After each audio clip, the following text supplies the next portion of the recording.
Yo, salut les dingues, j'espère que vous allez bien. Alors tout d'abord, je tiens à vous dire que voilà, il n'y aura pas mon visage. Et de plus, c'est une vidéo très spéciale. Pourquoi? Parce que je vais vous montrer le lieu où c'est vraiment passé. Ce n'est pas une légende urbaine, il s'agit bien d'un fait réel. Le 28 novembre 1969, dans la bibliothèque de l'université d'État de Pennsylvanie. Cette cette fille s'appelait Betsy Hartzma. Une jeune et belle étudiante. Moi, je la trouve moche, terriblement moche. D'accord. Bref, revenons dans la raison. De 22 ans, décide de se rendre à la bibliothèque pour chercher un document, car il faut reconnaître que voilà, cette bibliothèque de l'université est importante. Il possède des documents des États-Unis, et sachant également qu'on est à New York. Elle a averti ses amis qu'elle va chercher un document, mais elle reçoit quoi? Elle reçoit un coup de couteau en plein poitrine. Vu que c'est une université, il y a beaucoup d'étudiants encore dans ce lieu, mais personne a vu, c'est quoi ce qui s'est passé alors que les étudiants ils sont dans les lieux des crimes. Bref, le corps d'Hartzma est découvert gisant sur le sol plus de 45 années après le meurtre de cet étudiant reste un mystère complet. On a tous joué à des jeux d'abrutis, de conneries, tu vois, dans la cour de la récréation ou chez nous. Il y a un jeu connu sous le nom de Cheer Slip qui a traumatisé plus d'un garçon. Le principe est tout simple. C'est d'arriver derrière un ami, voilà, et lui tirer le haut du slip. Voilà, tirer un coup sec, et voilà, et vraiment fort.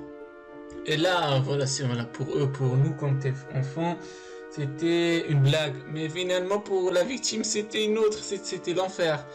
Je vais vous laisser avec une vidéo qui va vous éclairer, parce que comme ça, la plupart des personnes, surtout les filles, ne savent pas du tout.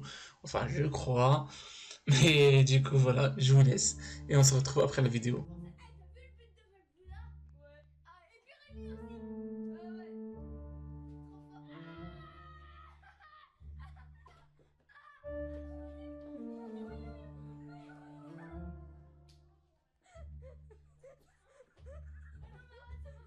Bon, maintenant les enfants, vous pouvez déjà niquer vos races, d'accord? Vous puez la merde déjà. Ouais, carrément.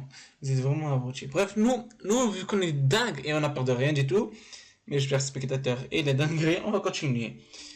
Bref, il y a eu un mort à cause de cela, et ce n'est pas un enfant. Mais bon, s'il s'agit bien d'un homme de 58 ans qui se chamaillait avec son beau-fils de 34 ans. Comme je vous ai dit, voilà, il saisit le slip de son beau-père, tirant l'élastique jusqu'au niveau du cou, et à la fin, voilà, cela conduit à un traumatisme. L'autorité et la police qui a déclaré que l'alcool avait joué un rôle dans cette histoire. Alors ça ne peut nous concerner tous. Bref, d'après l'histoire qui circule, une famille a commencé à remarquer des objets étranges dans leur maison, qui disparaissaient et d'autres qui changeaient de place, sans raison. Avec le temps, les membres de la famille commencent à vraiment entendre des bruits étranges dans leur propre maison. Forcément, les dingues, on sait tous comment ça se termine. Bah oui, on retrouve toute la famille un jour assassinée. Ça peut être, on va dire, ça peut vraiment être un fantôme ou soit un assassin.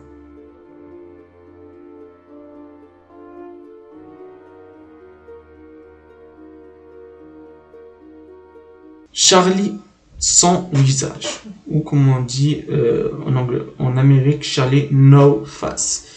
En Pennsylvanie, on se retrouve de mille fois, oui, car il faut reconnaître à l'université, il y avait Betsy. Je sais pas si vous vous souvenez dans la première histoire. La légende de Charlie no face raconte que Charlie était un employé d'une compagnie d'électricité. C'était comme on dit qu'il était la compagnie d'électricité. Victime d'un accident sur une ligne haute tension, Charlie aurait survécu à cet accident vraiment tragique avec un trou dans la joue, un visage défiguré et de couleur verte. Caché dans sa maison, Charlie ne sortira que la nuit tombée pour effrayer les personnes. Bref, voilà qu'il croise. qu'il croise à gauche à droite. Pour l'apercevoir et pour le voir simplement, il faut se rendre à Greenman Tunnel, un tunnel routier désinfecté et appelé Greenman, pour que Charlie apparaisse. Donc, dans tous les cas, tu peux le trouver facilement, sans invoquer rien du tout. Tu pars dans cet endroit et tu trouveras cette personne. Pour les aventuriers, franchement, et simplement, il va pas vous faire du mal car simplement, lui, il est gentil. Il est gentil, mais tout de même, il va vous faire effrayer. Voilà. Charlie No Face a vraiment existé, mais il s'appelle en réalité Raymond Robinson. C'était un habitant de la Pennsylvanie. Maintenant, il est mort, bien évidemment, ou peut-être il est un mort vivant, parce que voilà, il traîne parmi les vivants. Bref, a reçu une décharge électrique à plusieurs volts à l'âge de 8 ans. Le garçon a survécu au drame, mais il a été complètement défiguré. Il a perdu ses 2 yeux, son nez, une oreille et un bras.